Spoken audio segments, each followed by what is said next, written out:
জুবিন গাৰ্গৰ জন্মনিজনী আপোনালোকে ক'ত থাকে গম পায়নে? জুবিন গাৰ্গৰ জন্মনিগৰাকীয়ে এতিয়া জুবিন গাৰ্গৰ ঘৰ ওলালেগৈ আৰু জুবিন গাৰ্গৰ সেই জন্মনিজনীৰ বিষয়ে জুনমণিয়ে কি ক'লে শুনকচোন। জুবিন গাৰ্গৰ যদিও প্ৰাক্তন প্ৰেমিক আছিল, কিন্তু জুবিন গাৰ্গৰ সেই জন্মনিগৰাকীয়ে গম পোৱা নাছিল যে জুবিন গাৰ্গে তেখেতক নিজৰ প্ৰেমিক বা প্ৰেয়সী বুলি ভাবিছিল। সকলোবোৰ কথা বিৱৰি ক'লে এই ভিডিঅ'টো চালে আপোনালোকে সকলোৱে গম পাব। বলক তেন্তে ভিডিঅ'টো মাজলৈ। এনে তেনেকে লগ পোৱা নাই। মোৰ দেউতাৰ চাকৰি আছিল। আপুনি ক'ত থাকে? নলবাৰীত থাকো। তামোলত পঢ়িছিলো। হাই ছেকেণ্ডাৰী মানে ক্লাছ 10ত।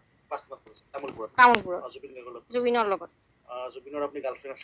গাৰ্লফ্ৰেণ্ড বুলি কৈছে, কিন্তু আমাৰ তেতিয়াৰ দিনত গাৰ্লফ্ৰেণ্ড নাছিল। আজিকালি আৰু এই নৱপ্ৰজন্মক জনোৱাৰ কাৰণে গাৰ্লফ্ৰেণ্ড শব্দটো কৈছে। মানে জুবিনে আপোনাৰ লগত লাইন মাৰি বুলি ধেমালিপুৰত কৈছে। ধেমালিপুৰত কৈছে। মানে জুবিনৰ লগত একেলগে পঢ়িছে। ক্লাছ 10ত। কেনেকুৱা কথা বতৰা আছিল জুবিনৰ? তেতিয়া তেওঁতো গহীন গম্ভীৰে আছিল। তাৰপিছত এনেতো পঢ়াটো চোকা আছিল। মেট্ৰিকত ফাৰ্ষ্ট ডিভিজনে পাইছিল, লেটাৰো পাইছিল। মই ক্লাছ 10তে লগ পোৱা। মই এনেই তেনেকে লগ পোৱা নাই। মোৰ দেউতাৰ চাকৰি আছিল মচলপুৰত।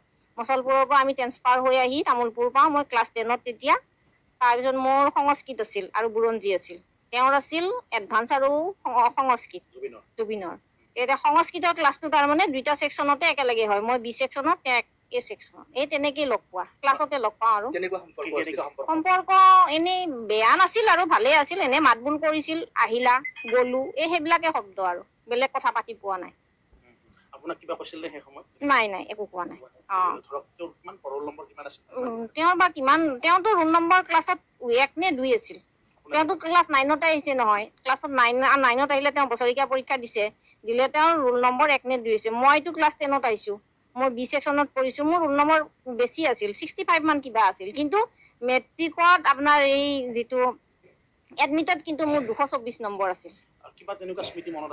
স্মৃতি আছে মানে এবাৰ তামোলপুৰত ৰঙালী বিহুৰ সন্মিলন হৈছিল, ছাত্ৰ সন্থাই পাতে। তাত মই মানে সময়গত সংগীত গাইছিলো। তাত জুবিনে তবলা বজাইছিল। সেই তেনেকেই আৰু মই এতিয়া মানে মানুহক কওঁ আৰু মোৰ ল'ৰাটোকো কওঁ, মই চোৱা জুবিন আজি ইমান ডাঙৰ গায়ক, সি গান গাই। মই এটা সময়ত তবলা বজাইছিলো। তেওঁ জুবিনে তবলা বজাইছিল, মই সময়গত সংগীত গাইছিলো। কিন্তু জুবিন গায়ক হল, আজি মই এনেকে আছো। আপুনি আপোনাৰ নামত গান গোৱা বুলি তেতিয়া গম পাইছিল নে? কেনেকুৱা লাগিছিল? তেতিয়া গম পোৱা নাছিলো। মই তাৰমানে মই নিজে এনেকে চোৱা নাছিলো। মই কোনোবাই বোলে ফাংচনত চাই পেলাই মই কওঁ নে ওচৰৰ মানুহবিলাকক বোলে মই জুবিনৰ লগত একেলগে পঢ়ো। খুৰী আপুনি জুবিনৰ লগত একেলগে পঢ়া? মই বোলো তেতিয়া তাৰমানে কোনোবাই টিভিত দেখিছে নে ফাংচনতে দেখিছে, দেখি পেলাই কৈছে, খুৰী আপোনাৰ নামত দেখোন জুবিনে গান লিখিছে, এনেকে এনেকে কয়। মই কিন্তু ফাংচনত চোৱা নাই, মই টিভিত চাইছো। টিভিত মই মানে এইবাৰ বহাগতো চাইছো। মই বহাগত ফাংচন চাওঁৱেই, জুবিনৰ ফাংচন। নাজানো, সেইটো নাজানো। কাক বা ৰুণজুন বুলি কৈছিল। আমাৰ ক্লাছত কিন্তু ৰুণজুন নামৰ ছোৱালী নাছিল। আছিল কোনোবা বেলেগ ছোৱালী, কিন্তু ৰুণজুন নাছিল। বেয়া লাগিছে শুনি।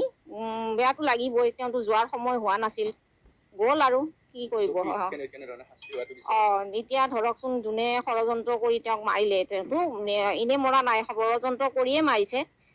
এতিয়াতো মুখ্যমন্ত্ৰীয়েতো ভাল পদক্ষেপে লৈছে। এতিয়া যোনে দুখ কৰিছে তেওঁক মানে দোষীক শাস্তি দিব লাগে, আৰু উচিত শাস্তি দিব লাগে, ভাল শাস্তি, যাতে জুবিনৰ আত্মায়ো শান্তি পায়, লগতে অসমৰ ৰাইজেও শান্তি পায়। সেইটোৱে আৰু। নিশ্চয় কথাকেইটা শুনি গম পালে। একেলগে সহপাঠী আছিল আৰু সহপাঠী হোৱাৰ বাবে একেলগতে তেওঁ এটা আচলতে অনুষ্ঠানত একেলগতে গানো পৰিৱেশন কৰিছিল। জুবিন গাৰ্গ ডাঙৰীয়াই তবলা বজাইছিল। সকলোবোৰ কথা যিহেতু খুলি এই জুনমণিগৰাকীয়ে আপোনালোকৰ আগত ক'লে, নিশ্চয় এতিয়া গম পালে যে তেখেত কেনেকুৱা আছিল, তেওঁলোকৰ সম্পৰ্ক কেনেকুৱা আছিল, সকলোবোৰ তেওঁ বিৱৰি এই ভিডিঅ'টোৰ আগবঢ়ালে। আৰু ময়ো আপোনালোকৰ আগত এই কথাকেইটা আগবঢ়ালোঁ। ভাল লাগিলে লাইক, কমেণ্ট আৰু শ্বেয়াৰ কৰিবলৈ নাপাহৰিব। ধন্যবাদ।